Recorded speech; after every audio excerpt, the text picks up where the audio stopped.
Sister जी, खुदावंद आपको बहुत बरकत दे और सलामती बख्शे। आज की सारी प्रस्तश के लिए दिल की गहराइयों से खुदावंद का शुक्र करते हैं। और जब कि हम अपने दिलों को, अपने ज़हनों को खुदावंद के कलाम को सुनने के लिए तैयार करते हैं, आइए बड़ी आजिज़ी के साथ, इनकिसारी के साथ अपने आप को खुदा के हज़ूर पेश करें, ताकि वो हमारे दिलों को, हमारे ज़हनों को ज़रख़ीज़ ज़मीन की मानद इस्तेमाल करे, जिसमें खुदा का कलाम बोया जाए और बड़े और बहुत सारा फल लाए। Hallelujah, hallelujah, hallelujah. मेहरबान खुदा, आसमान और ज़मीन के खालिक और मालिक, कुदरत और जलाल से भरे हुए आसमानी बाप, दिल की गहराइयों से तेरा शुक्र, तेरी तारीफ, तेरी तमजीद करते हैं। खुदावंद, आज की इस खूबसूरत शाम के लिए कि तेरे बच्चे रोज़मर्रा की तरह आज फिर तेरी पाक हजूरी में जमा है, तेरी हमदोस्ताइश के गीत गाए। और खुदावंद, इस वक्त जब के तेरे कलाम को सुनने के लिए तेरे लोग खुदावंद तैयार हैं, तो खुदावंद तू अपने पाक रूह का गहरा मसा भेज, हमारे दिलों की सरजमीन खुदावंद तेरे कलाम को एक्सेप्ट करने के लिए पूरे तौर पर तैयार हो जाए। खुदावंद, मैं तेरा शुक्र करता हूँ सिस्टर रुखसाना के लिए, जिन्होंने आज कहानत का काम खुदावंद बड़ी खूबसूरती के साथ किया है। खुदावंद तो अपनी बंदी को और उनके घराने को खुदावंद कसरत के साथ बरकत दे और अपने नाम और जलाल के लिए खुदावंद बड़ी कुदरत के साथ इस्तेमाल कर। और खुदावंद, मैं तेरी मिन्नत करता हूँ खुदावंद, तेरे खादम बंदा पास्टर जॉन लतीफ़ के लिए, जिनके वसीला से खुदावंद हम इस प्लेटफ़ॉर्म पर, वॉइस ऑफ गॉड के प्लेटफ़ॉर्म पर जमा होते हैं। खुदावंद तो अपने बंदा को और उनके घराने को बरकत दे, ज़िंदगी, सेहत, सलामती अता कर। और खुदावंद, जो कलाम तूने अपने बंदा को दिया है, वो बड़ी रवानी के साथ, सूरत के साथ हम तक पहुँचे। अपने बंदा के होंठों और ज़ुबान का ज़िम्मा ले, अल्फाज और ख़यालात की तरतीब बख्श। और खुदावंद, जब तेरा बंदा तेरे कलाम को हमारे साथ शेयर करे, तो बोलने वाला वो नहीं बल्कि खुदावंद उसमें तेरा पाक रूह होकर बोले। अपने कलाम के भेद और मुकाशफात जो तूने अपने बंदा पर ज़ाहिर किए हैं, खुदावंद हम तक तेरे पाक रूह के वसीला से पहुँचे। और खुदावंद, तेरे कलाम के वसीला से बहुत सारी ज़िंदगियों में बदलाव आए। बहुत सारी ज़िंदगियाँ खुदावंद तेरे रूह से मामूर हो जाएँ। बहुत सारी ज़िंदगियाँ खुदावंद अपनी पुरानी राहों को छोड़कर खुदावंद तुझ में नए तरीके से चलने वाले हों, ताकि हमेशा की ज़िंदगी को हासिल कर सके। क्योंकि तेरा कलाम ज़िंदगियों को बदल देता है। तेरा कलाम खुदावंद हथौड़े की मानद है, जो पत्थर दिलों को तोड़ देता है। तेरा कलाम खुदावंद तेज तलवार की मानद है, जो अबलीस के मंसूबों को काट डालता और तेरे लोगों की हिफाजत करता है। आए खुदावंद कादर मुतले खुदा, मैं तेरी मिन्नत करता हूँ खुदावंद, आज के कलाम के लिए हमें पूरी तैयारी बख्श और हमारा ध्यान, हमारी सोचें, हमारे ख्यालात तेरे कलाम की तरफ लगे रहें। जब तक तेरा कलाम होता रहे, तेरा आसमान खुला रहे। और खुदावंद कादर मुतले खुदा, तेरी बरक़ात आसमान से बारिश की मानद नाज़िल होती रहें। हम तेरे कलाम की बारिश से शराबूर हो जाएँ और खुदावंद बड़ी बरक़ात के साथ खुदावंद लौटे। और खुदावंद कादर मुतले खुदा, तेरी राहों पर चलते हुए तेरी आसमानी बादशाहत की तरफ बढ़ते चले जाएं। खुदावंद इस वक्त बड़ी मदद और सहायता कर। यीशु मसीह के प्यारे कदूस जलाली नाम के वसीला से मांगता हूँ, सुनो रहम के बख्शते। आमीन। आमीन आमीन। थैंक यू पास्टर जी इस बाबरकत दुआ के लिए, जो मैंने बहुत ज्यादा बरकत पाई है और सबने पाई है, और जो आपने मेरे लिए दुआ की है, मुझे बस यही बादशाही चाहिए। खुदावंद आपको बहुत बहुत बरकत दे, और खुदावंद आपको और आपके घराने को बड़ी बरकत दे। और खुदावंद जिस काम में भी, जहां कहीं भी आप खुदावंद की खिदमत के लिए जाते हैं, जिस तरह खुदावंद अपने रसूलों के लिए हर राहों को हमवार करता था, खुदावंद आपकी सब राहों को हमवार करे और आपको सरफराजी दे। आमीन। सो आए मेरे अजीजो, अपने अपने हाथों में अपने हथियार को ले लें। सो हम बड़े इज्जत एहतराम के साथ तालियों की गूंज में खुदावंद के खादम, खुदावंद के सूरमा पास्टर लतीफ जॉन साहब को वेलकम कहेंगे। और यहाँ पर उन्होंने मैसेज भी लिखा हुआ है जो उन्होंने, तो आप लोग ज़बूर निकालें और जल्दी से पढ़ने की कोशिश किया करें। खुदावंद सबके साथ हो। जी पास्टर जी वेलकम। खुदावंद आपके साथ हो और खुदावंद का पाक रूह आपका रहनुमा हो। आमीन। बहुत बहुत शुक्रिया, बहुत बहुत शुक्रिया सिस्टर रुखसाना। खुदावंद आपको बरकत अता करे। खुदावंद यीशु मसीह के बाबरकत और जलाली नाम में मेरी तरफ से और मेरे घराने की तरफ से आप सबकी खिदमत में सलाम और अदाब पेश करता हूँ। खुदावंद का शुक्र करते हैं जिसने हम सबको ज़िंदगी, सेहत और तंदुरुस्ती अता की है। इससे पहले कि हम खुदावंद के ज़िंदा पाक कलाम को पढ़ें, मैं एक अफसोसनाक खबर देना चाहता हूँ।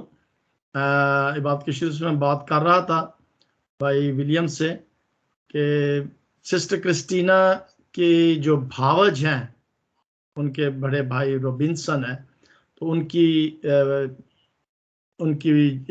बीवी जो है क्रिस्टीना की भाभी, वो रहलत फरमा गई आज सुबह।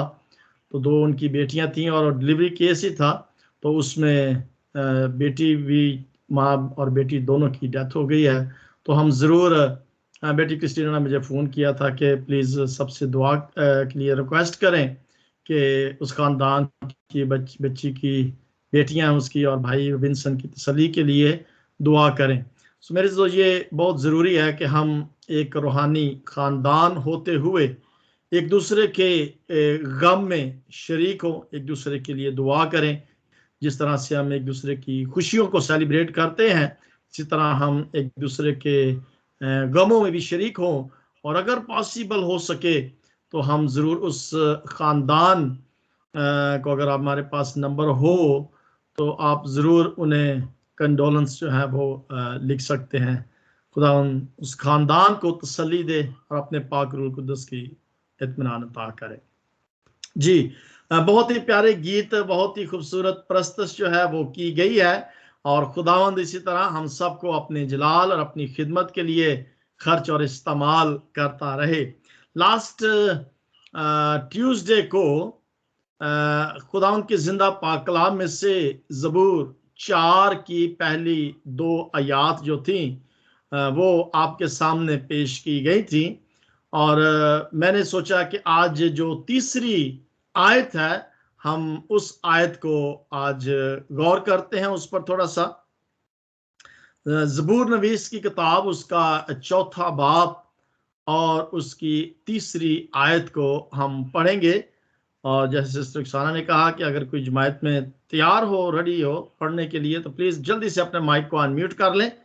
सफ़ा नंबर 530, ज़बूर 4 उसकी तीसरी आयत, और एक ही आयत पर हम गौर करेंगे। जी sister Zeba. Thank you pastor ji. आइए हम खुदावंद की जिंदगी बख्श कलाम में से पढ़ेंगे ज़बूर की किताब, उसका 4 बाब, उसकी 3 आयतें मुकद्दसा हम पढ़ेंगे। जान रखो कि खुदावंद ने दीनदार को अपने लिए अलग कर रखा है। जब मैं खुदावंद को पुकारूंगा तो वो सुन लेगा। पाक कलाम का पढ़ा और सुना जाना हम सबके लिए बाइस बरकत हो। आमीन। आमीन। बहुत बहुत शुक्रिया सिस्टर ज़ेबा, खुदावंद आपको बरकत अता करे। जान रखो कि खुदावंद ने दीनदार को अपने लिए अलग कर रखा है।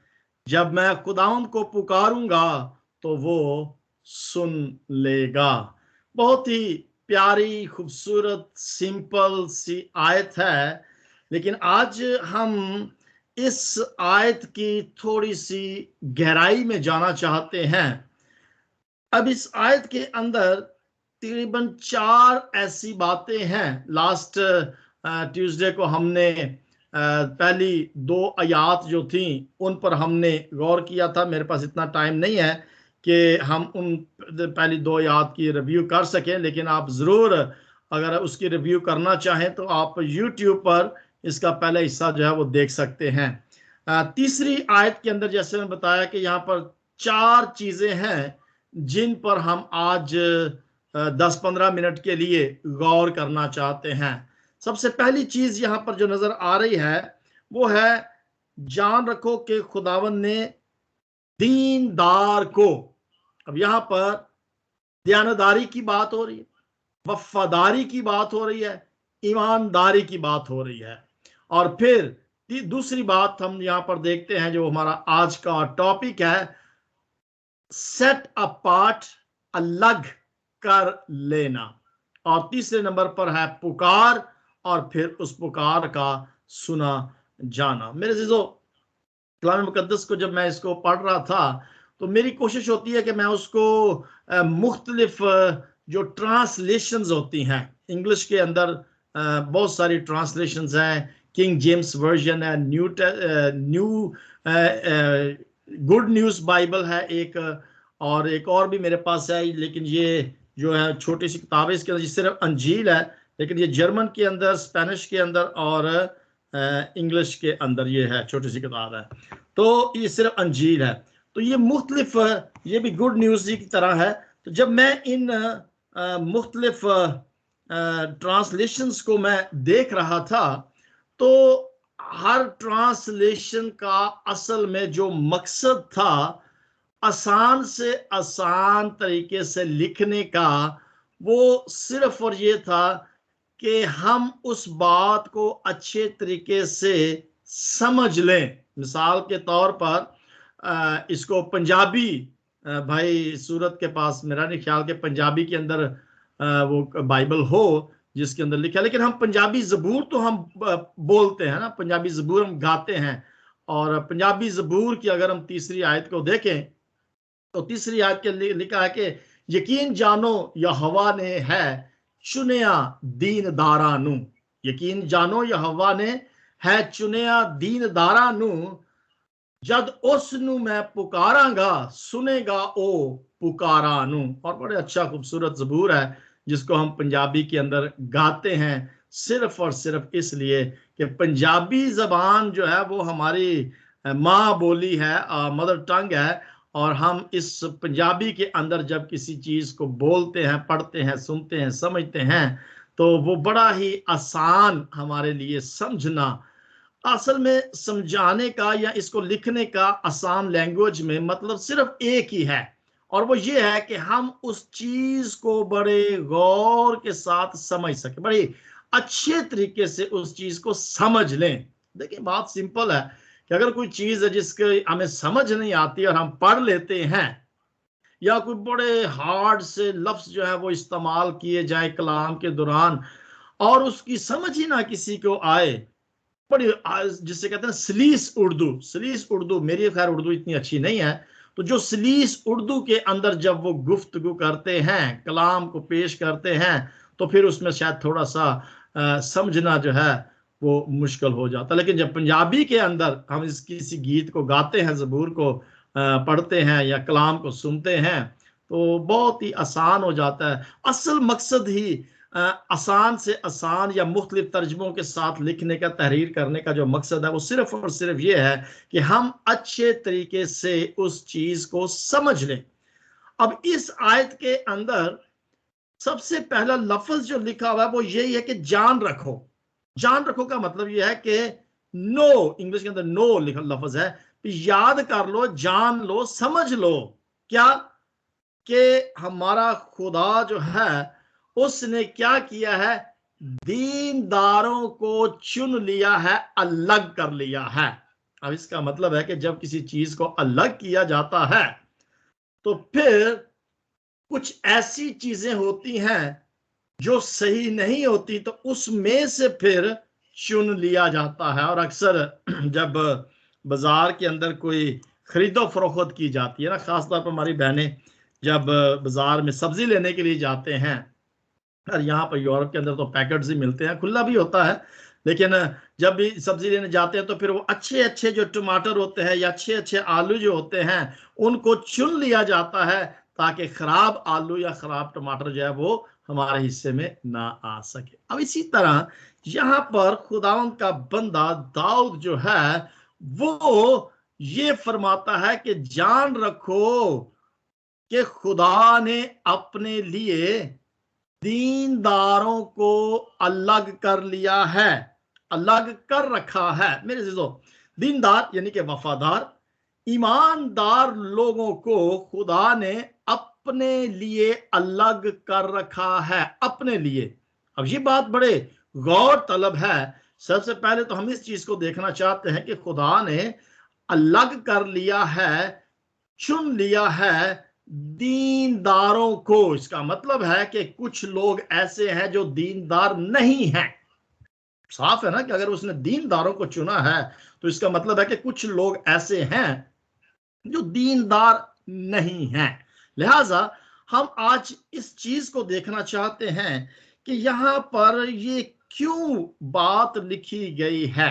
अगर आप मेरे साथ निकालें एक हवाला, सैमुअल की किताब निकालें, सैमुअल, दूसरा सैमुअल, और उसकी हम 15 बाब को देखेंगे। सेकंड सैमुअल और उसके 15 बाब के अंदर हम इस चीज को देखना चाहते हैं कि क्या चीज है जिसको अलग किया गया है, या कौन सी ऐसे दो अशखास हैं जिनको हम देखें। जब क्लास के अंदर कोई टीम बनाई जाती है तो उस टीम के अंदर लोग, जब बच्चे खड़े होते हैं तो उनमें से फिर एक टीम बनाने के लिए अपने लिए 12 मेंबर्स जो हैं टीम के लिए चुना जाता है। अब यहां पर हम इस चीज को देखते हैं 15 बाब, दूसरा सैमुअल उसका 15 बाब और उसकी 13वीं और 14वीं आयत को जब हम पढ़ते हैं, दूसरा सैमुअल 15 बाब, मेरे साथ जरूर आप निकाला करें ताकि हम इस बात की तस्दीक कर सके कि वाकई मैं, कई दफा हो सकता है मैं गलत हवाला भी निकाल सकता हूं, इंसान है, तो आप मेरे साथ जरूर इसे निकाला करें। दूसरा सैमुअल उसका 15 बाब 13वीं और 14वीं आयत के अंदर हम यहां पर दो अशखास को देखते हैं कि किन को खुदा ने चुना है और किस को खुदा ने नहीं चुना। और यहां पे लिखा है, और एक कासिद ने आकर दाऊद को खबर दी कि बनी इस्राइल के दिल अबीसलोम की तरफ हैं। बनी इस्राइल के जो रुझान है या दिल जो है वो अबीसलोम की तरफ है।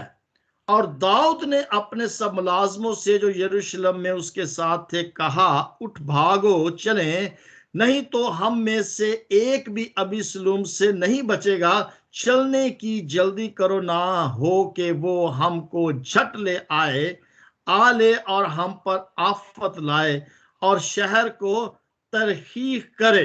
अब यहां पर जो नजर आया इस आयत के अंदर कि खुदा ने दाऊद को चुना और अबीसलोम को नहीं चुना, यानी कि दाऊद और अबीसलोम का हम यहां पर उनके बीच में एक फर्क जो है वो देख रहे हैं। इम्तियाज जो किया गया है वो अबीसलोम का, उसके दाऊद के अंदर, अबीसलोम के अंदर जो इम्तियाज है या फर्क जो है, डिफरेंशिएट जो है, ये किया गया है। अब यहां पर बात जो मैं यहां पर गौर करना चाहता हूं वो ये है कि इस्राएल ही में से कुछ ऐसे लोग थे जिनको, जो अबीसलोम की तरफ जा रहे थे, और कुछ इस्राएल में ही से ऐसे लोग थे जो दाऊद की फॉलोअर्स थे। कुछ अबीसलोम के फॉलोअर्स थे और कुछ दाऊद के। अब अबीसलोम के लोग फॉलोअर जो थे वो कैसा सलूक कर रहे थे दाऊद के फॉलोअर्स के साथ, और जो दाऊद के फॉलोअर्स थे वो कैसा सलूक या बर्ताव अबीसलोम के लोगों के साथ कर रहे थे। यानी कि यहाँ पर एक जंग सी नजर आ रही है, दोनों की आपस के अंदर एक दुश्मनी जो है वो नजर आ रही है। लिहाजा यहां पर जो चीज नजर आ रही है, ये जो फर्क आ रहा है वो ये है कि दाऊद जो था उसको खुदा ने मसा किया था और बादशाह बनाया था, उसको चुना था। लेकिन जो अबीसलूम था उसको खुदा ने बादशाह नहीं बनाया, तो यानी कि खुदा का वो चुना हुआ बादशाह नहीं था। सो अबीसलूम चूंकि खुदा प्रस्त नहीं था, उसके दिल के अंदर खुदा का डर और खौफ नहीं था। लिहाजा ये बात क्लियर हो जाती है कि जो बात यहां पर उसने लिखी है कि उसने क्या किया है कि अपने लिए लोगों को, क्या देनदारों को, बिलीवर्स को अलग कर लिया है, यानी कि नॉन बिलीवर्स में से बिलीवर्स को चुन लिया है, अलग कर लिया है, क्योंकि नॉन बिलीवर्स के अंदर खुदा का डर और खौफ जो है वो नहीं था। लेकिन जिसको खुदा ने चुना हुआ था वो खुदा का मसा किया हुआ था, खुदा ने उसे चुना था और वो खुदा परस्त था। अब खुदा ने अबीसलूम के फॉलोअर से दाऊद को और उन दीनदारों को, उन बिलीवर्स को अलग कर लिया, चुन लिया। अब यहां पर सवाल ये पैदा होता है, क्या वजह थी, क्यों, मकसद क्या था उनको अलग करने का। पहली बात तो हमें यह नजर आती है कि अबीसलूम बादशाह था वो खुदा की तरफ से नहीं था, लेकिन दाऊद को खुदा ने मसा किया था और वो खुदा की तरफ से मसा किया हुआ था। जो सवाल मैंने किया था वो ये था कि क्या वजह थी, क्यों उन दीनदारों को अलग किया गया था। अब ये सवाल जो है इस पर हम जरूर थोड़ी देर के लिए गौर करना चाहेंगे कि दाऊद खुदा की तरफ से चुना हुआ था, मसा किया हुआ था, लेकिन जो अबीसलूम था वो खुदा की तरफ से नहीं था। खुदा के लिए अलग क्यों किया गया था, ये थोड़ी सी बात जो है समझने की है कि क्या वजह थी, फर्क क्यों किया गया था। यहां पर दूसरी बात जो नजर आ रही है कि खुदा के लोगों और दुनिया के लोगों के अंदर कुछ ना कुछ फर्क जो था, उनके कामों के अंदर, उनकी सोच के अंदर, उनके किरदार के अंदर फर्क था। अब ये डेफिनेट सिंपल सी बात है कि दयानतदार लोग जो हैं उनकी सोच, उनके काम जो होते हैं वो फर्क होते हैं, लेकिन जो दयानतदार नहीं होते, जिनके दिल के अंदर खुदा उनका डर और खौफ नहीं होता, उनकी सोच और उनके काम जो होते हैं वो क्या होते हैं, फर्क होते हैं। यानी कि अलग करने का जो तस्वर या अलग होने का जो तस्वर किया गया है, ये बहुत ही अहम, लाजमी हमारी असलाह के लिए है। और एक चीज हम यहां पर देखते हैं कि जिस तरह से दाऊद को खुदा ने मसा किया था, जिस तरह से दाऊद को खुदा ने चुना था, उसका मकसद जो था सिर्फ और सिर्फ ये था कि वो लोग खुदा की इबादत करें, वो लोग खुदा का डर और खौफ जो है, इसका मतलब है कि वो लोग जो चुने जाते हैं खुदा के डर और खौफ को अपने अंदर रखते हैं, वो इसलिए चुने जाते हैं कि उनके वसीला से खुदा की इबादत की जाए। उनको पाक जो है वो इसलिए किया जाता है कि वो खुदा की क्या करे, इबादत करे। अब थोड़ी देर के लिए मैं यहां पर एक मिसाल तो नहीं कहना चाहूंगा, ये वाकया जो है मैं आपके सामने रखना चाहता हूं। अगर आपके पास में खरूज की किताब उसके 8वें बाब के अंदर जब हम इस चीज को देखते हैं, जब बनी इस्राएल कौम को मिस्र से निकाला गया था, उनको जब वहां से अलग किया गया था, तो इस 8वें बाब के अंदर बड़ी एक वाकया जो हमारे सामने है, मैं इस वाकया को आपके सामने रखना चाहता हूं। वो कि हम इसे जानते हैं, लेकिन जो पॉइंट हमारा है कि अलग खुदा ने उनको क्यों किया था। 8 बाब देखें, खरूज उसका 8वां बाब और उसकी हम 22वीं आयत को पढ़ते हैं। 8 बाब और उसकी 22वीं आयत में लिखा है, और मैं उस दिन जशन के इलाका को जिसमें मेरे लोग रहते हैं जुदा करूंगा, और उसमें मच्छरों के गौल ना होंगे, ताकि तू जान ले के दुनिया में खुदावंद मैं ही हूं। और 23वीं आयत में लिखा है, और मैं अपने लोगों और तेरे लोगों में फर्क करूंगा, और कल तक ये निशान ज़हूर में आएगा। अब ये पैगाम खुदा का था जो मूसा के जरिए से फिरौन तक पहुंचाया गया था, कि मैं फिरौन तेरे लोगों को अपने लोगों से अलग करूंगा। यानी कि अपने लोग और तेरे लोग होंगे, मेरे और तेरे दो लोग जो हैं, दो ग्रोह जो हैं वो होंगे। अब ये पैगाम खुदा ने दिया है, जिसको मूसा को, किसके लिए? फिरौन के लिए। उसके अंदर उसने दिन का भी जिक्र किया है, जगह का भी जिक्र किया है, लेकिन ये पैगाम फिरौन के लिए था जो मूसा के वसीला से उससे पहुंचाया गया था। मेरे जीजों, यहां पर जो मैंने पहले सवाल किया था कि आखिर क्यों अलग किया था, देखना तो ये है ना। अब यहां पर जब खुदा ने बनी इस्राएल कौम को मिस्र से निकाला था, उनकी गुलामी से जब निकाला था, तो अगर हम उसकी 8वीं आयत, 8वें बाब और उसकी 6ठी आयत को देखें, या हम उसके 8 बाब और उसकी 20वीं आयत को देखते हैं, जी 20वीं आयत को देखें, तो वहां पर लिखा हुआ है कि तब खुदावंद ने मूसा से कहा, सुबह सवेरे उठकर फिरौन के आगे जाकर खड़ा होना, और वो दरिया पर आएगा, सो तू उससे कहना। खुदा मूसा से कह रहा है कि तू जाके उससे कहना, फिरौन से, यानी कहना, खुदावंद यूं फरमाता है कि मेरे लोगों को जाने दे कि वो मेरी इबादत करें।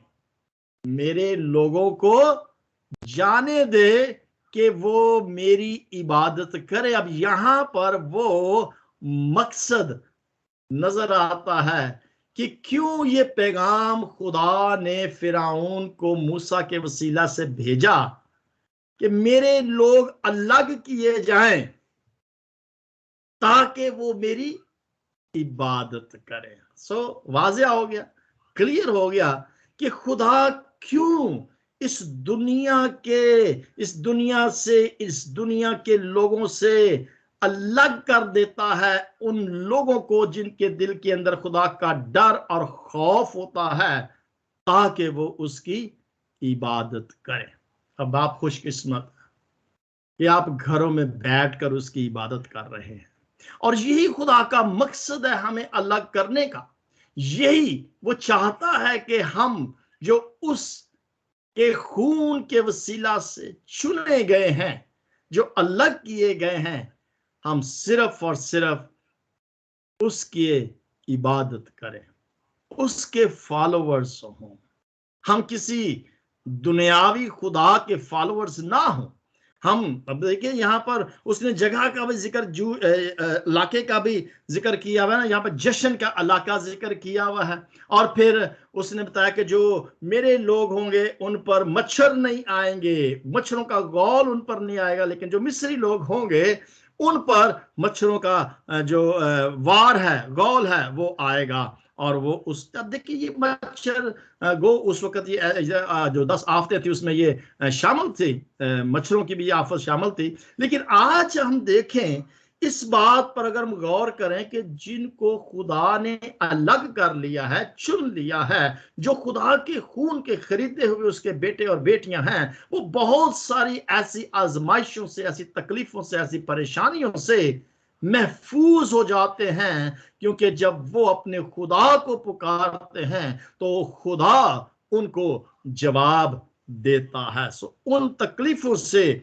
बच जाने के लिए मेरे जो आज बिलीवर्स और नॉन बिलीवर्स में फर्क जो है उसको हम देखना चाहते हैं, और आपको वाज़िया नजर आएगा कि जो खुदा के लोग होते हैं उनकी सोच और उनका काम क्या होता है, और जो नॉन बिलीवर्स होते हैं उनकी सोच और उनके काम क्या होते हैं, इस बात का अंदाजा बखूबी तौर पर इस दुनिया में रहते हुए मैं और आप जानते हैं। आइए मेरे जो लास्ट हवाला जो है मैं यहाँ पर पढ़ना चाहूंगा। दूसरा, हमारा टाइम हो चुका है, दूसरा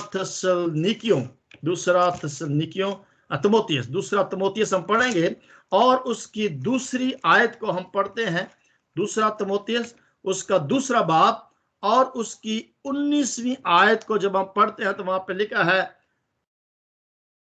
तो भी खुदा की मजबूत बुनियाद कायम रहती है और उस पर यह मोहर है कि खुदावंद अपनों को पहचानता है। कितनी खूबसूरत बात है कि खुदा ने जिसको चुन लिया है खुदा उसको पहचानता है। ये मत घबराएं कि अगर हम बिलीवर्स हैं, ईमानदार हैं, दीनदार हैं और हम खुदा के फॉलोअर्स हैं, अभी सलूम के नॉन बिलीवर्स के हम फॉलोअर्स नहीं हैं, हम खुदा, जिंदा खुदा जो है उसके फॉलोअर्स हैं और खुदा जानता है, नाम बनाम जानता है, हम सबसे वो वाकिफ है।